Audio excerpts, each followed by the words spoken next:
مریم علیہ السلام اپنے کمرے میں، ایک دم جبریل آتا ہے، فتمثل لها بشرا سویا، بہت خوبصورت نوجوان کی شکل میں آئے تو حضرت مریم علیہ السلام ڈر گئیں، انی اعوذ بالرحمن منک ان کنت تقیا، اللہ کی پناہ چاہتی ہوں تیرے شر سے۔ تو فرمانے لگے ڈرو نہیں۔ تو کہا تو کون ہے؟ کہا انما انا رسول ربک، میں مرد نہیں ہوں، مجھے عورت میں کوئی دلچسپی نہیں، میں تو فرشتہ ہوں۔ تو میرے پاس کیا لینے آئے ہو؟ کہ اہب لک غلاما زکیا، اللہ تجھے بیٹا دینے لگا ہے۔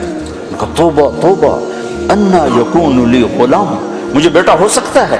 لم یمسسنی بشر، میری شادی کوئی نہیں، ولم اک بغیا، میں بد کردار غلط عورت نہیں ہوں۔ بیٹا ہونے کے دو راستے ہیں، ایک صحیح شادی وہ میری ہے نہیں، ایک غلط زنا وہ میں کر نہیں سکتی، تو مجھے بچہ کیسے ہوگا؟ قال کذلک، کہا بہت آسان، قال ربک،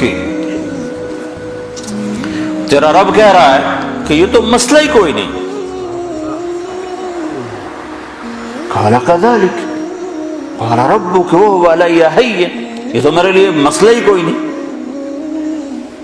تو جبریل آگے بڑھے تو وہ گھبرا کے پیچھے ہٹے، اب پیچھے دیوار آ گئی، اب آگے کہاں جائیں تو ایسے لگ کے کھڑی ہو گئی۔ جبریل تسلی دے رہے ہیں، ڈرو نہیں مریم، ڈرو نہیں ڈرو نہیں ڈرو نہیں۔ ان کے قریب آئے اور یہاں سے پکڑا، یہاں سے کرتے کا آستین پکڑا، جسم کو ہاتھ نہیں لگا، یہاں سے پکڑا اور دور کھڑے ہو کر پھونک ماری۔ اس پھونک کا بچے کے پیدا ہونے سے کیا تعلق؟ زولوجی کا علم کیا کہتا ہے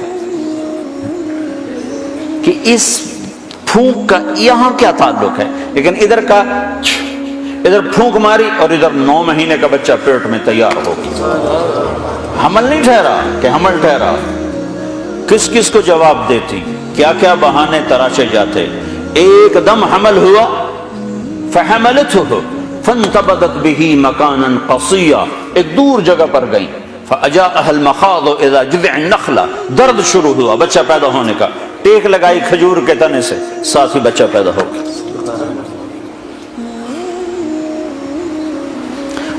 پھر کہنے لگی یا لیتنی مت قبل هذا وکنت نسیا منسیا، کاش میں اس واقعے سے پہلے مر گئی ہوتی، لوگ مجھے بھول جاتے، میرا بھولنا بھی بھول جاتے، اب کس منہ سے شعر جاؤں، کس کس کو کیا کیا جواب دوں۔ تو جبریل دوبارہ آ گئے، فناداها من تحتها، اب سامنے نہیں آئے کہ بے پردگی نہ ہو، پیچھے سے آئے، کہ لا تحزنی، ڈر نہیں، کہ جعل ربک تحتک سریا، پر مارا تو وہاں سے پانی کا چشمہ نکل آیا، کہ چل خود بھی پاک ہو، بچے کو بھی نہلا دھلا۔ وہزی الیک بجذع النخلہ، وہ جس کے ساتھ ٹیک لگائی تھی نا کھجور، تو وہ اوپر سے کٹی ہوئی تھی، اوپر سے کٹی ہوئی تھی، تو جو کھجور اوپر سے کٹ جائے تو وہ کیا دے گی؟ خشک تنا۔ تو کہا ہزی، اس کو ہلا، جب انہوں نے ہلایا تو ایک دم ٹپ ٹپ ٹپ ٹپ تازہ کھجوریں گرنے لگی، تازہ، تو ساقط علیک رطبا جنیا، تازہ نرم۔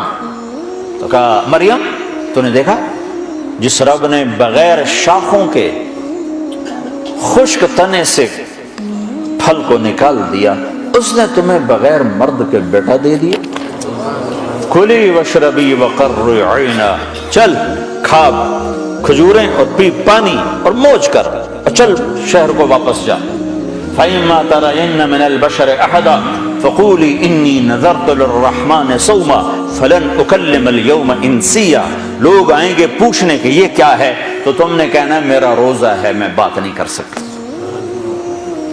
فأتت به قومها تحمله، اب بچہ گود میں اور آئیں شہر میں، شور مچ گیا، یا مریم لقد جیت شیئا فریا، ارے مریم منہ کالا کر کے آ گئی، یا اخت ہارون، یہ تانا دیا، یا اے ہارون کی بہن، یا مریم کیوں نہیں کہا، یا اخت ہارون کیوں کہا؟ ہارون ان کے بھائی بڑے نیک پاک، تو تانا دے رہے ہیں بھائی تیرا ایسا اور تو یہ کر کے آ گئی۔ ماں کان ابوک امرأ سوء، ماں کو بھی لے لیا، باپ کو بھی لے لیا، بھائی کو بھی لے لیا، تینوں کو لے لیا۔ تو ماں کان ابوک امرأ سوء، تیرا باپ تو ایسا نہیں تھا، تو ماں کانت امک بغیہ، تیری ماں تو ایسی نہیں تھی، تو نے کیا کیا؟ تو نے ایسے کیا، ہونٹوں پہ انگلی رکھی، اب یوں کیا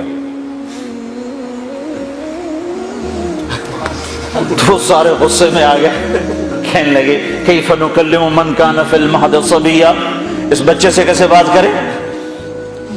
بات یعنی لفظ تو یہ ہیں قرآن کے کہ اس بچے سے کیسے بات کریں، لیکن مفہوم یہ ہے کہ مریم تجھے اپنے گناہ کو چھپانے کا کوئی صحیح بہانہ بھی نہ ملا۔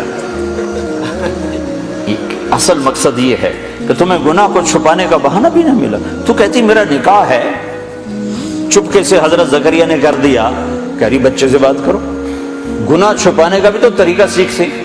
تو ابھی یہ شور مچا ہوا تھا کہ ایک دم عیسیٰ علیہ السلام کی آواز ایسے گونجی جیسے میں اسپیکر میں گونج رہا ہوں، چھا گئی سارے شہر میں، قال انی عبد اللہ آتانی الکتاب وجعلنی نبیا وجعلنی مبارکا اینما کنت وأوصانی بالصلاة والزکاة ما دمت حیا وبرا بوالدتی ولم یجعلنی جبارا شقیا والسلام علی یوم ولدت ویوم اموت ویوم ابعث حیا ذلک عیسی ابن مریم، یہ ہے مریم کا بیٹا عیسیٰ، یہ اللہ کا بیٹا نہیں ہے، یہ مریم کا بیٹا ہے۔ اور اتنی لمبی تقریر جو میں نے آپ کو سنائی قرآن میں، عیسیٰ علیہ السلام نے اتنی لمبی تقریر کی۔ تو میرے بھائیوں، قرآنی واقعات سے اللہ ہمارا ایک ذہن بناتا ہے کہ میرے بندو یہ ساری کائنات اللہ کے قبضے میں ہے، یہاں وہ ہوتا ہے جو اللہ چاہتا ہے۔ تو اس سے آگے اللہ پھر مطالبہ کیا کرتا ہے؟ ایک مطالبہ کرتا ہے کہ اس دنیا میں تم ایک کام کرو، ایک کام کرو، چونکہ ساری کائنات میرے قبضے میں ہے، ساری کائنات میرے ہاتھ میں ہے، تو تم میری مان کے چلو، بس یہ میری مان کے چلو۔